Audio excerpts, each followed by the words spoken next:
Two be honest এতক্ষণ হাঁটার পর আমাদের অবস্থা খুবই খারাপ হয়ে গেছিল। তবুও আমরা হাল না ছেড়ে সেই উঁচু খোলা জায়গাতে পুনরায় পৌঁছাই। আর তারপর আমরা আমাদের এনার্জি বুস্ট করার জন্য একটা জিনিস নেই, সেটা হলো ড্রিঙ্কস ব্রেক নম্বর ইনফিনিটি।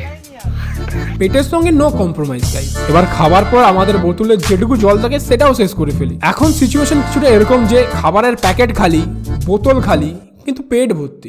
এরপর আমরা মেন মন্দিরের রাস্তা লোকাল একজনকে জিজ্ঞাসা করে শর্টকাট কোন সাহেব ওখান থেকে বেরোবো বলে ঠিক করেছি। আর ঠিক সেই সময় দেখি সামনে ওখানে ফ্রিতে একটা জায়গায় জল দেওয়া হচ্ছে, শুধু কন্ডিশন একটাই, জল বোতলে ভরা যাবে না, ওখানেই দাঁড়িয়ে গ্লাসে করে খেতে হবে। কিন্তু আমরা কাকুকে রিকোয়েস্ট করতে কাকু আমাদের বোতলে জল ভরতে দেয়। তো আমরা জল ভরার পর কাকুকে জিজ্ঞাসা করি, কাকু এই জলটা কোথা থেকে আসছে? হ্যাঁ, এই প্রশ্নটাই করেছিলাম, তবে হিন্দিতে করেছিলাম, কারণ ওখানে প্রত্যেকটি দোকানে জলের বোতল দ্বিগুণ তিনগুণ দামে বিক্রি হচ্ছিল, আর ওখানে ফ্রিতে জল। তখন কাকু বলল ওখানে নিচে যে জল মন্দির আছে, যেখান থেকে আমরা এক্ষুনি ঘুরে এলাম, ওখানে চৌবাচ্চায় সারা বছর জল থাকে, আর ওখান থেকে জল ভরে এনে এখানে দেওয়া হচ্ছে। এবার বুঝতে পারলে তো ওই মন্দিরের নাম কেন জল মন্দির। টু বি অনেস্ট, কাকুর এই কথাটা শোনার পর মনটা অনেক প্রশ্ন ভরে গেছিল।